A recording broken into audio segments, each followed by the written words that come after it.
예수님께서 우리를 위하여 참으로 말로 다할 수 없는 탄식으로 우리를 위하여 구하고 계시는 줄로 믿습니다. 부활 승천하신 예수 그리스도께서 하나님의 그 보좌 우편에서 늘 우리를 위하여 간구하고 계심을 하나님 앞에 감사합니다. 하나님께서 은혜를 베풀어 주시고 저희들 가운데 하나님의 놀라운 은혜가 아버지 하나님의 온전한 역사하심으로 오늘도 저희들 가운데 있게 되기를 소망합니다. 하나님의 말씀을 저희들 생각하고자 합니다. 주여 들을 수 있는 귀를 허락하여 주시고 이 하나님의 말씀은 생명인데 아버지여 이어지는 생명의 역사가 말씀의 시간 이후로 나타나게 되기를 원합니다. 하나님이여 역사하시고 하나님이여 오시옵소서. 오셔서 저희들의 마음을 여시고 오셔서 저희들의 심령 가운데 이 생명의 말씀의 씨를 뿌리시고 은혜의 감기로 자라나게 하옵소서.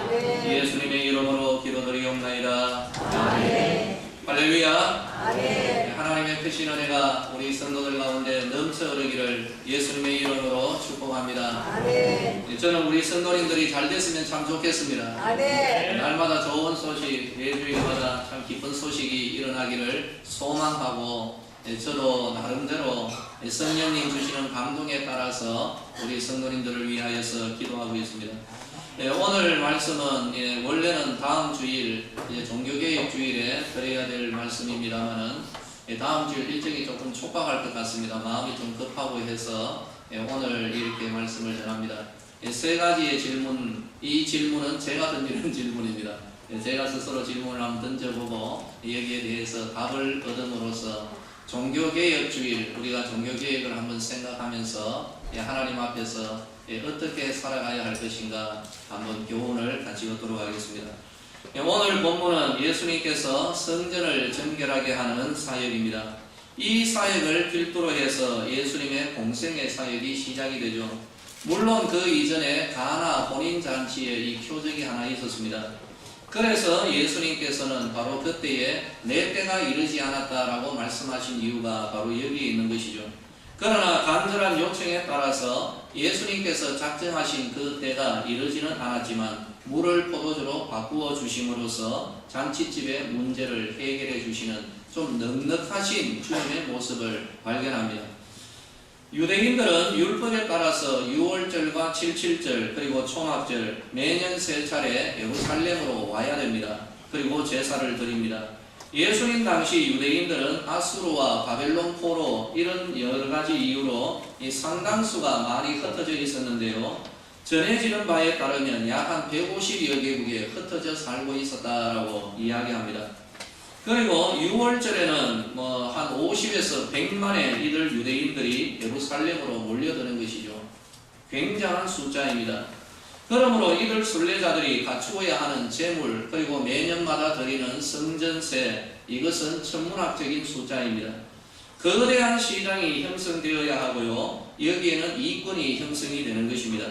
제사용 재물과 물건들을 팔고 사는 이 장소를 원래는 어디에 있었는가 하면은 예루살렘 그 성 주변에 감람산 위에 있었습니다. 그곳에 한 4군데 정도 시장을 마련해 놓았습니다. 그런데 이 시장의 관리권은 성전에 있지 않고 사내들인 공유에 있었습니다. 그러다가 대제사장 가야바가 성전에 이방인의 뜰이라고 있거든요. 바로 여기에 시장을 따로 개설했고 감람산 위에 그 시장과 이제 경쟁이 붙게 되는 것이죠. 그런데 아무래도 어디가 좋은가 하면은 목이 좋은 것은 감람산이 아니라 성전 바로 그 안에 있는 이방인의 뜰이죠.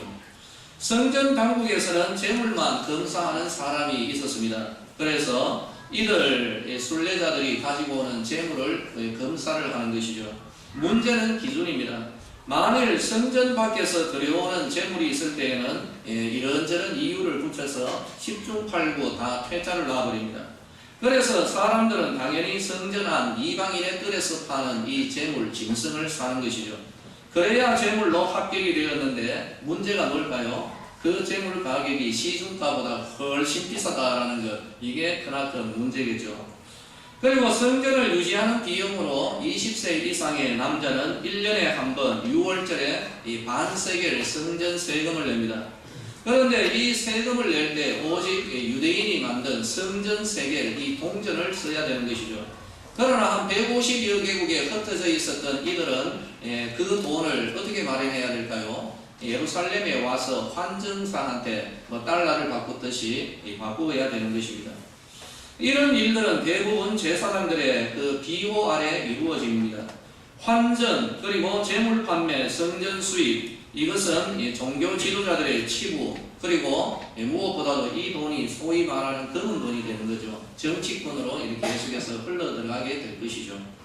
문제가 더 있었습니다. 상인들이 이방인의 뜰에서 장사를 하는데, 이방인의 뜰은 그래도 이방인들의 예배 처소고 또 성전 안으로 들어가는 입구이거든요. 좀 이렇게 조용하고 엄숙한 분위기가 조성이 되어야 됩니다.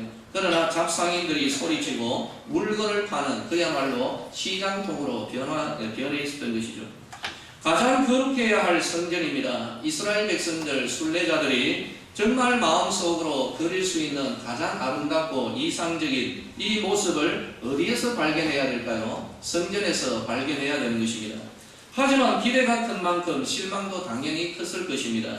하나님의 집이 탐욕으로 가득 찬 장사꾼, 그리고 도둑의 소굴로 변한데 예수님의 마음이 무너져버린 것입니다. 이것이 바로 당시의 하나님의 성 예루살렘, 그리고 성전의 실정이었습니다. 그래서 유대인 젊은이들은 누구나 한 번은 이런 생각을 했답니다. 내가 성전 개혁을 한번 해야지, 이런 야심을 가지기도 했습니다. 하지만 정작 나서지 못했던 이유는 바로 이 타락과 부패의 깊이와 규모가 너무 크고, 그리고 권력이 뒤에서 비호하고 있었기 때문에 건드리지를 못하는 것입니다. 이런 상황에서 예수님이 성전의 부조리를 바로잡는 것으로 그 사역을 시작하신 것이죠. 왜냐하면 성전은 하나님의 집이고 또 하나님의 백성들이 하나님을 만나는 곳이기 때문입니다. 성전은 바로잡혀져야 합니다. 예수님은 성전을 위한 열정으로 타올라서 십자가를 앞두고 다시 한 번 더 성전 정화 사역을 하셨습니다. 그리고 난 이후에 십자가를 지시는 것을 우리는 볼 수가 있습니다. 서두에 말씀드린 대로 1517년 10월 31일은 500년 전 마틴 루터가 비텐베르크 교회 정문에 95개조 우리가 한번 토의해보자 라고 해서 이 토의할 수 있는 논제를 게시하였던 바로 그날입니다. 이제 올해가 500주년이 되는 것이죠. 이 99개의 토의사항 논제는 그 안에 교회의 탐욕, 면죄부 판매, 흥행하였던 성직 매매, 이러한 것들을 격렬하게 비난하는 이 반박문이었죠. 루터의 주장은 곧 독일 전체로 퍼져나갑니다. 그리고 교회의 간섭을 싫어하던 독일의 귀족들, 제후들이 여기에 대해서 적극적인 지지를 했죠. 결국에는 이 95개조 반박문은 종교개혁의 도화선이 되었던 것입니다. 하지만 또 우리가 살펴야 할 것은 루터 당시에 이 개혁은 종교적 차원에서 그치지만은 않습니다. 왜냐하면 교회는 곧 권력이었기 때문에 정치와 이 종교를 아우르는 그러한 외침과 바로잡음이었다는 것입니다. 이러한 관점에서 오늘의 이 한국을 한 목회자의 시각으로 바라보면서 첫 질문을 하나 던지겠습니다. 요즘 늘 이렇게 언급되고 있는 이 화두가 적폐청산입니다. 그렇다면 현 정부의 적폐청산, 이전에도 늘 그래했습니다만은 지금 이 시대의 관점에서 보도록 하겠습니다. 그렇다면 목회자로서 현 정부의 적폐청산을 어떻게 생각하는가? 이 질문을 스스로 던졌고 여기에 대하여서 답을 해야 합니다. 문재인 정권 들어서 적폐청산이라는 말을 자주 듣고 또 지금도 시행 중이기 때문입니다. 제 개인적으로는 적극 응원합니다. 기회가 주어진다면 한 사람의 목회자로서 조언을 이렇게 하고 싶습니다. 그 내용이 바로 지금 전할 내용입니다. 저는 교회 안에 어떤 문제가 있으면 일단 제 개인적으로 그 사람과 만남의 시간을 가집니다. 여러분, 이거 굉장한 고역의 시간입니다. 어떤 문제를 가지고 1대1과 맨투맨으로 한다는 것, 그러나 가져야만 되는 것이죠. 그래서 잘 해결되는 것들이 거의 대부분입니다. 그런데 이 문제가 교회 전체 한 사람이 아니라 교회 전체에 적용되는 내용이라면 간혹 가다가 저는 강단에서 다루기도 합니다. 이 전체적인 내용이기 때문에. 제 기억에 그런 의도로 설교를 한 적은 많지는 않습니다만은 간혹가다가 있기는 있습니다. 만약 모든 성도들과 함께 고민하며 청산하고 또 시정해야 될 그런 내용을 전달해야만 되는 그런 시점이요, 그런 상황이라면 먼저 저는 제 자신을 아주 혹독하게 치고 내 자신을 때리는 시간부터 먼저 가집니다. 그렇기 때문에 몇 주 전부터 준비를 해야만 되는 것이죠. 쇼를 하는 것이 아니라 진정으로 바로잡기를 원하는 이런 영성으로 이 강단에 서야 하기 때문에 먼저 몇 주 동안 제 살과 뼈를 깎는 준비 기간을 가져야만 되는 것입니다. 그리고 이 강단에 서서 성도들 앞에서 공개적으로 내 자신을 먼저 쳐버립니다. 제가 성도들 앞에 사과를 합니다. 그리고 이어서 누구에게 칼끝이 가는가 하면은 우리 장로님들에게로 갑니다. 그리고 난 이후에 성도 전체에게로 범위를 넓혀가는 것이죠. 여러분 혹시 기억에 나는 대목이 있으면 기억을 더듬으면 저는 늘 그렇게 합니다. 변치 않는 것은 이것이 저의 존재이기 때문에 늘 그렇게 하는 것입니다. 이렇게 하는 이유는 성도들의 연약을 질타하는 말씀에 장애가 없도록 하기 위해서 하는 것입니다. 내 자신이 온전하지 않기 때문이죠. 성도들의 연약을 질타하는 가운데 저에게도 어떤 부분들이 떠오르기 때문입니다. 하지만 바로잡아야 할 부분은 바로잡아야 할 때 먼저 나의 먼지를 터는 순서를 가져야만 이 전달되어지는 메시지가 힘을 잃지 않고 또 여러 가지의 방해를 받지 않기 때문입니다. 아멘. 세례 요한이 온 세상 죄악을 다 지적하는 사역을 감당합니다. 군인들을 보고 바리새인들을 보고 온 세상 죄악을 다 쳐버리는 것이죠. 그럼에도 불구하고 대적자들이 이 세례 요한을 건드리지를 못했습니다. 왜 그럴까요? 세례 요한의 뒤를 털어봐야 나오는 것은 광야에서 메뚜기 잡아먹은 것 이거밖에 없습니다. 세례 요한은 깨끗하게 광야에서 한평생 준비했다가 한순간 불나방처럼 말씀을 외쳤던 바로 그러한 사람이죠. 세례 요한 그는 하나님이 예수님의 길을 준비시키기 위해서 광야에서 준비시킨 사람입니다. 광야에서 했던 것이라고는 메뚜기 잡으러 다니고 꿀 따먹은 것 이거 외에는 없었던 것이죠. 털 것이 없도록 준비되었던 자가 세례 요한입니다.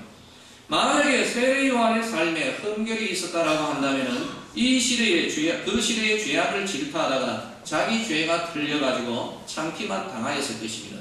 눈을 번뜩이면서 바라보았던 바리새인들, 이들 유대인들이 있었기 때문이죠.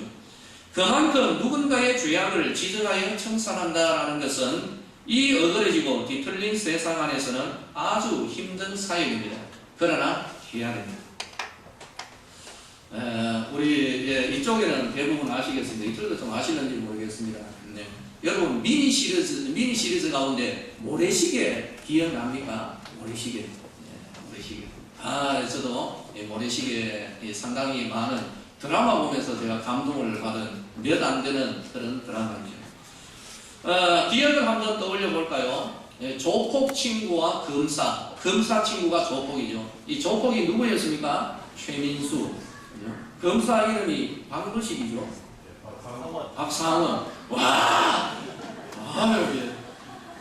대단하십니다. 박상원. 하여튼 그 시기. 결국에는 이 조폭 친구가 여러 가지 비리에 연루돼가지고 드러나게 됩니다. 뒤집어 쓴 것도 아니죠. 자기가 잘못한 것도 있죠. 이제 법정에 서게 되는데 이 검사 친구가 이를 다루어야 되는 것이죠. 그때에 이 최민수가 말합니다. 그죠? 최민수 앞에 서서 친구야, 난 니 못 다스리, 니 뭐 하겠다. 다른 검사를 배정하겠다라고 했을 때 이 최민수가 했는 말이 있습니다. 제가 찾아보진 않았는데 제 기억에 있기 때문에 기억에서 말씀드리겠습니다. 네가 해야 된다. 다른 검사가 나에 대하여서 죄를 지적하면 나 그 새끼 못 받아들인다. 똑같은 놈인데 친구야, 내가 너를 안다. 네가 나를 쳐라. 그러면 내가 받겠다. 바로 이런 대화가 있었던 것이죠. 어쨌든 이제 법정이 열립니다. 바로 그때에 여러 가지로 비리에 연루되었던 사람들 가운데 한 사람, 정보부 직원이죠. 정보부 직원이 이렇게 비아냥거리는 자세로 보나 안 보나 판결은 똑같이 이런 식으로 바라보고 있었던 정보부 요원이 있었습니다. 의미심장한 웃음을 지면서 이 법정을 이렇게 바라보고 설마 절친에게 중형을 구형하겠는가? 세상은 다 그렇게 둥글둥글하게 흘러가는 건데 이런 생각을 했겠죠. 뭐 이런 마인드로 정보부 직원이 걱정을 지켜봅니다. 바로 그때에 이 모래시계 검사는 자기 절친에게 뭐라고 합니까? 사형을 구형해버립니다. 그리고 절친에게 사형을 구형하면서 비리자들을 향하여서 이 칼끝을 겨누어 들어가는 그러한 것을 보죠. 그때 온갖 비리에 개입되어 있었던 그 국정원 직원의 눈동자가 살짝 흔들리고 그 얼굴에 두려움의 그림자가 그제서야 들어가는 것을 봅니다. 그렇죠. 이러한 때에 어김없이 떠오르는 한 분이 있습니다. 여러분 잘 아실 것입니다. 싱가포르의 리콴유입니다. 2015년도에 세상을 떠났죠. 지난 한 주 동안 이 리콴유 수상의 의록을 조금 이렇게 한번 찾아봤습니다. 그 가운데 우리 한번 좀 나누고 싶은 내용이 있어요. 그대로 제가 읽어드리겠습니다. 어떤 지도자들은 언론과 여론조사의 호의적 평가를 받는데 관심과 정력을 소모하지만 다른 지도자들은 일에 집중하고 평가는 역사에 맡긴다. 나는 한 번도 여론조사나 인기조사에 지나치게 연연하지 않았다. 거기에 지나치게 신경 쓰는 건 약한 지도자다. 자신의 인기 지표가 올라가고 내려가는데 신경 쓴다면 그는 지도자가 아니다.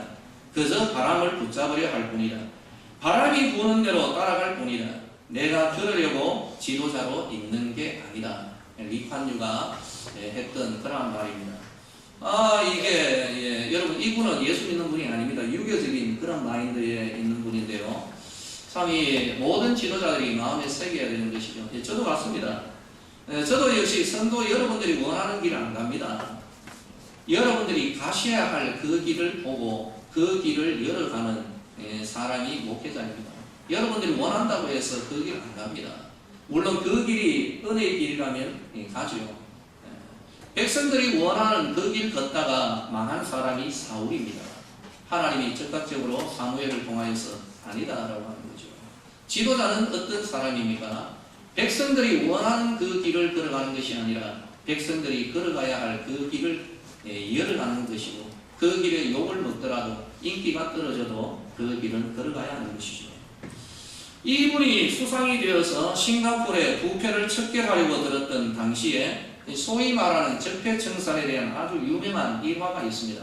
참 많은 사람들이 이야기를 하죠.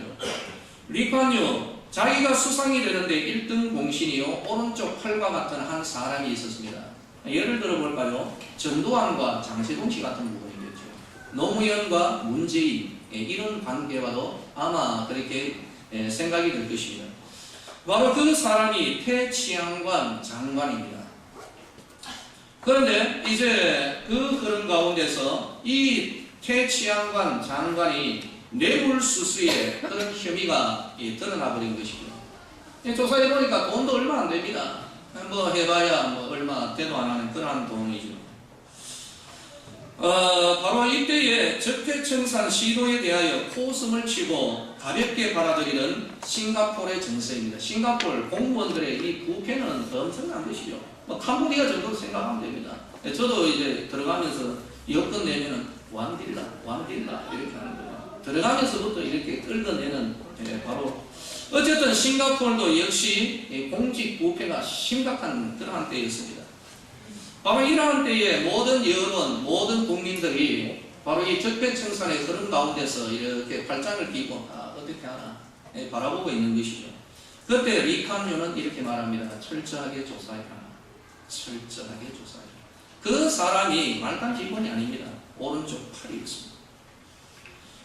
이 장관은 전해지는 바에 의하면 리콴유에게 몇 번이고 도움을 호소합니다. 전화를 하고 어떻게 해도 리콴유는 전화 안 받습니다. 끝까지 받지 않고 하는 말은 철저하게 조사해라. 결국에는 이 장관은 권총으로 자살합니다. 이 자살 보도와 함께 퍼져나가는 국민적인 정서, 마인드가 있습니다. 그 마인드는 오늘까지 이루어지고 뭘까요? 죄 지으면 누구나 다 벌 받는다. 공무원들이 그때부터 정신 바짝 차리기 시작한 거죠. 오늘날의 싱가포르 쌈시로 합니다. 세 가지 크림, 그 가운데 공무원들 청렴 결례합니다. 언제부터? 여기에서부터 철저하게 조사해라. 서두에 던졌던 질문입니다. 현 정부의 적폐청산을 어떻게 보는가? 잘 되기를 봅니다. 그런데 성경 한마디 더 이야기를 해야 되겠습니다. 하나님께서는 적폐청산을 어떻게 하셨는가? 구약에 하나님께서 이스라엘의 죄악을 심판하시는 장면인데 에스겔 9장 6절 내 성소에서 시작해라. 이방인의 산당이 아닙니다. 하나님이 말씀하시기를 어디에서요? 내 안방부터 뒤져라는 것입니다. 내 성소에부터 시작할지니라. 하나님이 이 명령을 주신 것입니다. 그러자 이들 심판을 시행하는 먹그릇을 찬 자들과 손에 죽이는 기계를 든 심판의 천사들은 성전 앞에 있는 늙은 자들로부터 시작해 들어가는 것을 볼 수가 있는 것입니다. 그 하나님의 아들 예수님께서 이 땅에 오셨습니다. 첫 사역, 바로 그 공생의 첫 시작 어디에서 시작하셨습니까? 로마 황제의 여러분 궁정이 아닙니다. 다른 어떤 이방의 산당이 아니라 어디에서? 아버지의 집에서, 그 성소에서 예수님이 채찍을 만들고 치는 모습을 보는 것이죠. 이것이 하나님의 방법입니다. 현 정부의 적폐청산은 외부가 아니라 먼저 내부와 주변에서부터 시작되어야 하는 것입니다. 일부 동지들을 잃을 것입니다. 그 가운데 뜻을 같이 함께했고 이 정부가 탄생되는데 기여를 하였던 그 사람들을 아마 다수 잃게 될 것입니다. 그러나 그것만 보아서는 안 됩니다. 장관과 그의 무리들을 잃을 수는 있겠으나 다수의 국민들을 얻을 것입니다. 그리고 바르게 가야 할 길을 이어갈 수 있을 것입니다. 적폐청산, 정결 작업은 하나님께서, 예수님께서, 그리고 이미 성공하였던 다른 외부로 이런 사례들을 통하여서 볼 때에 내부에서 시작해서 외부로 확산되어서 가야만 되는 것이죠. 저의 생각은 이것이고 이것을 전하고 싶습니다. 이것이 현 정부를 위한 우리들의 기도의 내용이 되어야 하고 문재인 정부를 위하여 우리가 대한민국 국민으로서 오늘날의 적폐청산을 바라볼 때에 적극적으로 협조하고 아쉬운 부분, 이 부분을 가지고 기도하는 우리 성도들이 되시기를 예수님의 이름으로 축원합니다. 정부를 바라보는 것뿐만 아니라 교회와 내 자신에 대하여서도 먼저 이 원리가 적용이 되어야 하는 것이죠. 두 번째 질문을 던집니다. 이 시대에 우리 한국 교회에 정말 필요한 것이 과연 무엇인가? 우리가 무엇을 구해야 하는가? 바로 이 종교개혁 500주년을 맞이하면서 바로 이때에 우리 교회가, 한국 교회가 정말 있어야 할 것, 정말 구해야 할 것이 무엇인가 하는 것이죠. 오늘날 성경 교사는 부족하지 않습니다. 성경 공부 좀 그만해도 될 것 같습니다. 또 이 말도 고지고대로 들으셔가지고 오늘부터 성경 읽기 포기하자 이렇게 나가면 또 곤란하죠. 오늘날 성경 교사는 부족하지 않고 TV만 틀어도 정말 별의별 걸 다 너무 깊게 하지 마세요. 성경 너무 그렇게 모르는 것을 이렇게 자꾸 끄집어내가지고 하는 게 유능한 사람인 것처럼 하는데 끄면 됩니다. 성경 그렇게 어려운 책 아닙니다. 너무 어렵게 너무 이 구석에 있는 걸 끄집어내가지고 변두리의 것을 핵심인 양 다루려고 하는데 그렇게 해서는 안 되는 것이죠. 문제는 무엇인가요? 성경 교사는 넘쳐 흐르는데 그 사역에 하나님 냄새가 안 납니다. 하나님 인재의 표시가 없더라는 것이죠. 그럴듯하고 재미있고 유쾌한 말씀은 폭포수처럼 늘 흐르고 넘치는데 그런데 어떻게 해서 하나님의 자녀들이 아버지 식탁에 앉아서 배고프고 앉아있느냐는 거죠. 영양실조 걸려있습니다. 그 증거는 이 세상의 사람들이 우리에게서 신비로운 것을 발견하지도 못하고 우리를 더 이상 두려워하지도 않는다는 것입니다. 이 세상 사람들은 우리들을 통하여서 타고 있는 불길을 보는 것이 아니라 이제는 꺼져버린 잿더미만 보고 있는 것 같습니다. 우리 지도자들은 이것을 알아야 됩니다. 늘 지도자들이 오늘날의 신경을 많이 쓰는 것은 재물의 값을 어떻게 끄는가, 몇 센치 몇 메타로 떠야 되는가, 여러분 이거 신경 쓰고 있습니다. 그리고 제단을 어떻게 쌓아야 되는가, 제단 위에 이 제물을 어떻게 올려놓아야 하는가, 이런 것 신경 쓰는 있어야 할 것은 그 제물에 성령의 불이 떨어져야 되는 것이죠. 아멘. 이게 없다는 겁니다.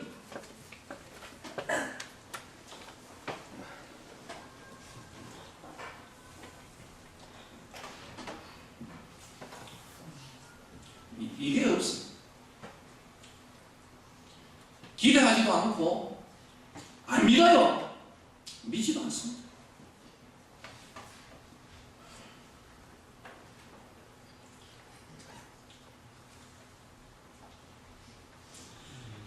성령님 역사하셨던 자리를 사람의 계획과 프로그램과 연애 오락이 대체하고 있다. 인간의 지적 만족을 위한 시간으로 변화되고 있습니다. 나는 그거보다 재물의 값을 좀 허술하게 떠도, 그 재물이 좀 허술해도 그 재물 위에 성령의 불 임하기를 소망합니다. 아멘. 나 이거 믿습니다. 아멘. 그리고 이를 위하여 지금도 기도합니다. 아멘. 꼭 있어야 할 것입니다. 아멘. 교회가 이 시대에 회복해야 될 것은 복음의 능력입니다. 아멘. 사도행전 3장 성전 미문의 안전뱅이에게 베드로가 이 말합니다. 금과 은은 내게 없다. 내게 있는 건 네게 주노니 나사렛 예수 그리스도의 이름으로 일어나 걸으라. 아멘. 돈 없어도 됩니다. 그러나 우리에게 반드시 있어야 할 것은 예수의 이름으로 선포하는 이 선포, 여기에 뒤따르는 하나님의 능력의 역사가 있어야 되는 것입니다. 아멘. 저도 이거 있어야 되겠습니다. 아멘. 늘 하나님 앞에 호소하는 것은 이겁니다. 내가 말장이입니까? 내가 광대짓 하는 사람입니까? 내가 이파리만 뭉성한 무화과입니까? 내가 울리는 꽹과리입니까? 주께서 나를 말씀의 사역자로 세운 표를 주십시오. 이 말씀에 뒤따르는 하나님의 은혜와 입증하시는 증거를 주십시오. 아멘. 오늘 새벽에도 기도했고 내일도 그래야 할 겁니다. 여러분에게 묻겠습니다. 복음의 능력이 여러분 가운데 역사합니다. 아멘. 다시 묻겠습니다. 복음의 능력이 여러분 가운데 있습니까? 아멘.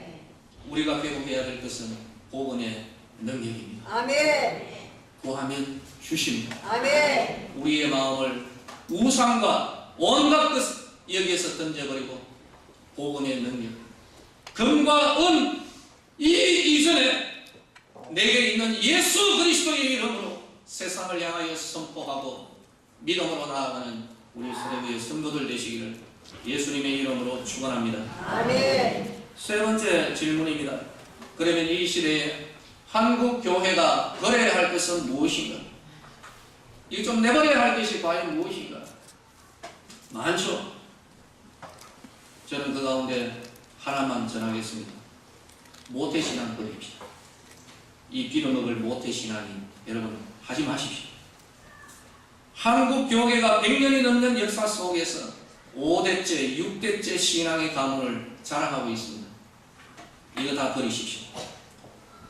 바리새인들은 몇 대째 신앙이라는 말 자체가 의미가 없을 정도로 수백 대에 걸쳤던 신앙의 가문이었습니다. 이들은 성경을 통째로 외웠습니다. 화단에서 기르던 화초와 채소의 11조까지 철저하게 계산해서 11조 드렸습니다. 이들은 진리를 배웠고 진리를 가르쳤습니다.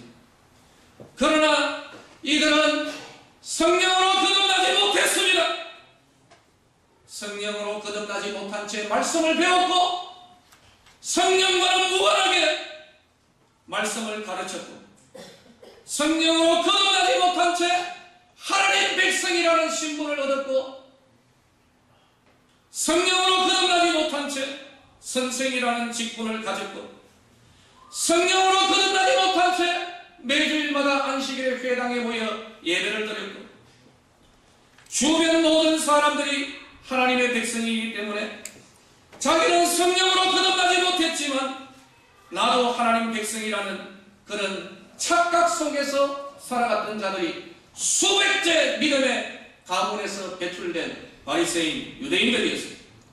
오늘의 정말 어마무시한 모태 신앙인들입니다. 이들에게 거듭남은 없었다는 것, 이게 문제입니다. 오늘날 우리들 주변의 모태 신앙인들 성경 공부, 각종 프로그램, 찬양, 기도의 환경에 익숙합니다. 교회의 전통과 가르침, 훈련에 잘 젖어 있습니다. 그러나 나는 이들에게 진지하게 이런 질문 던지기 원합니다. 예수 만났는가? 대답하시오. 얘들아, 너 예수 만났냐? 중고등부 대청부에게 물어야 됩니다. 예수님 어떤 분이냐? 대답해야 됩니다.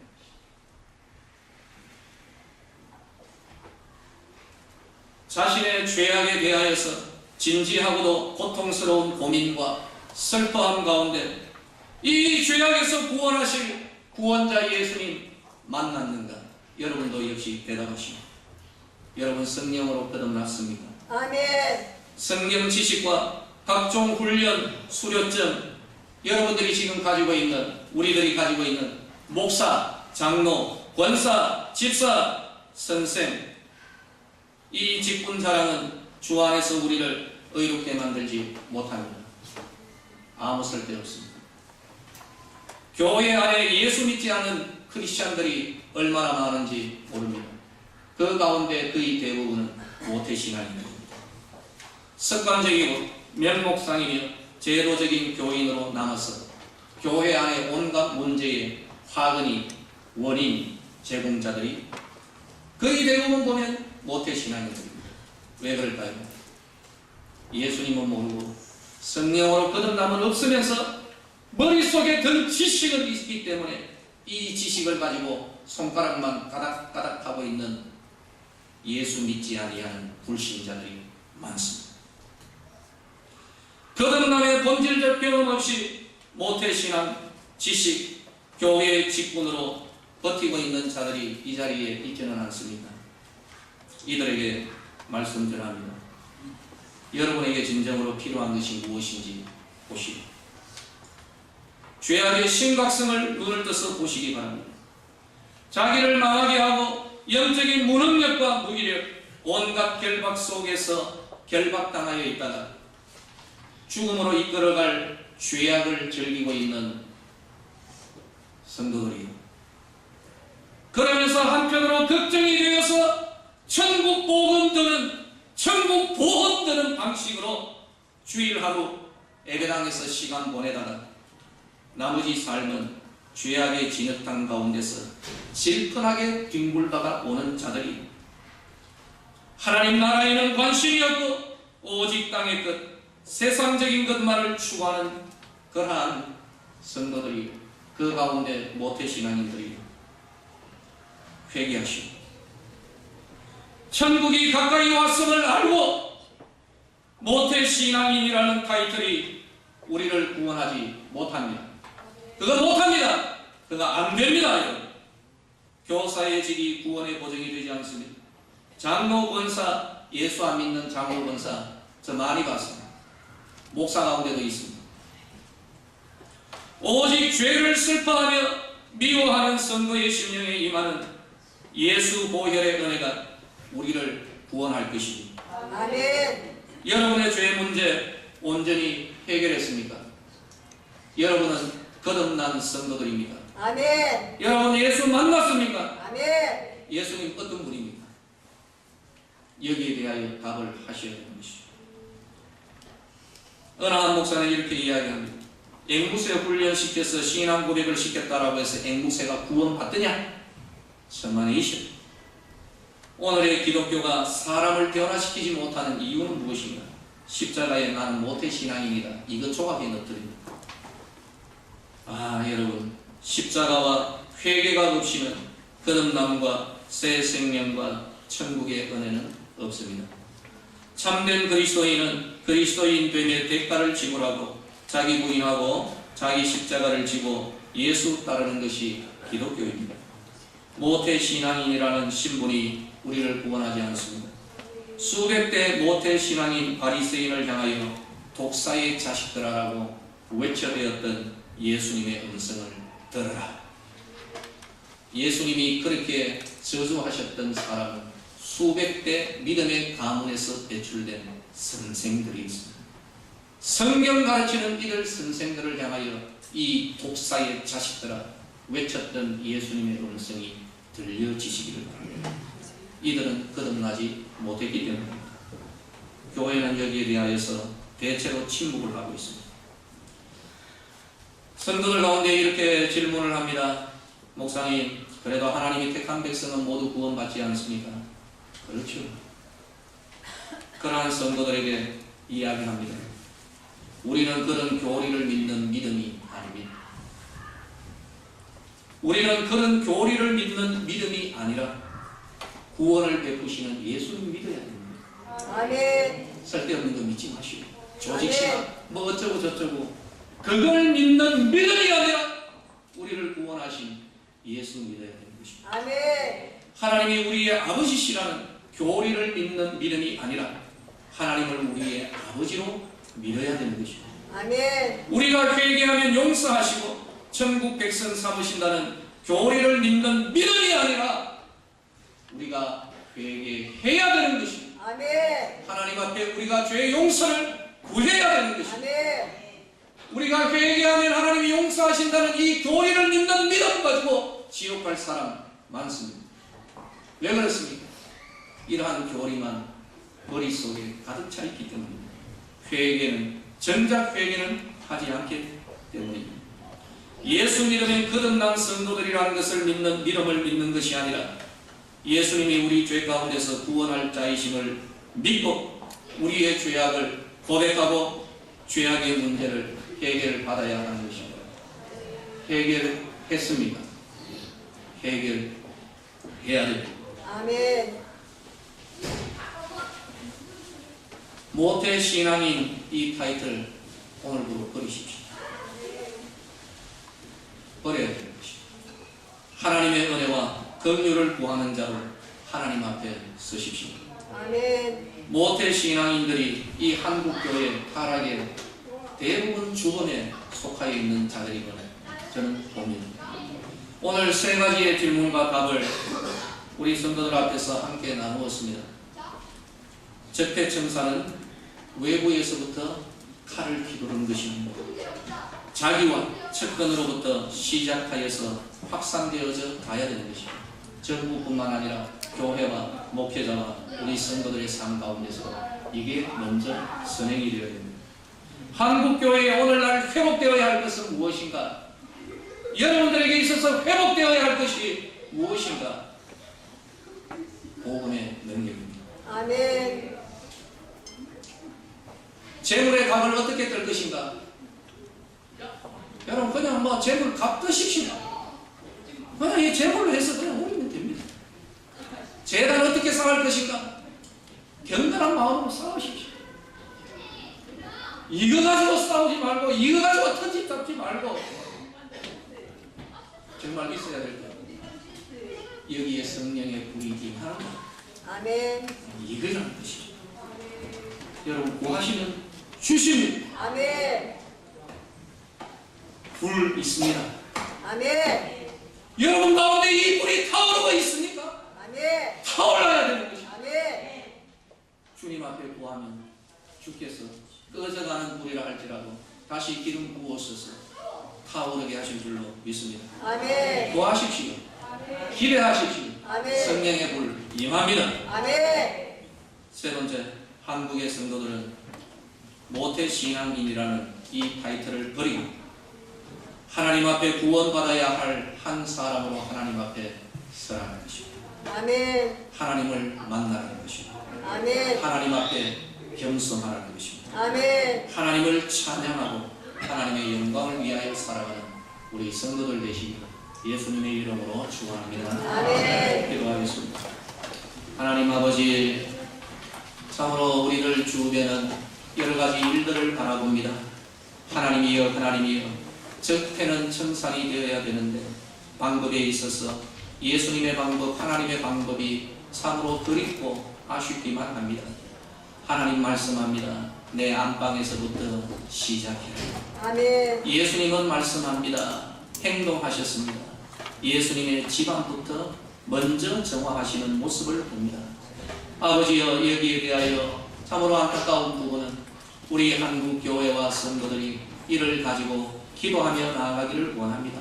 아멘. 이 한국 교회에 회복되어야 할 것은 복음의 능력인 줄로 믿습니다. 아멘. 우리 성도들에게 있어서도 회복되어야 할 것은 금과 은 이것이 아니라 먼저 예수의 이름으로 나아가는 복음의 능력이 회복되어야 할 줄로 믿습니다. 아멘. 기대하는 마음을 주시고 하나님의 은혜로 기도하며 나아가는 성도들이 되게 하시며 아멘. 또한 하나님 앞에 기도로서 구합니다.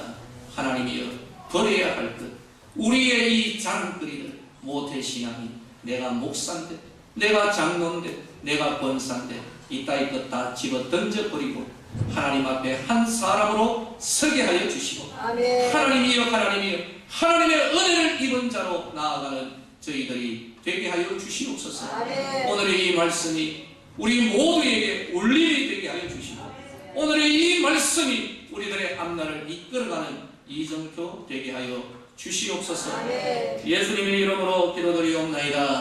아멘.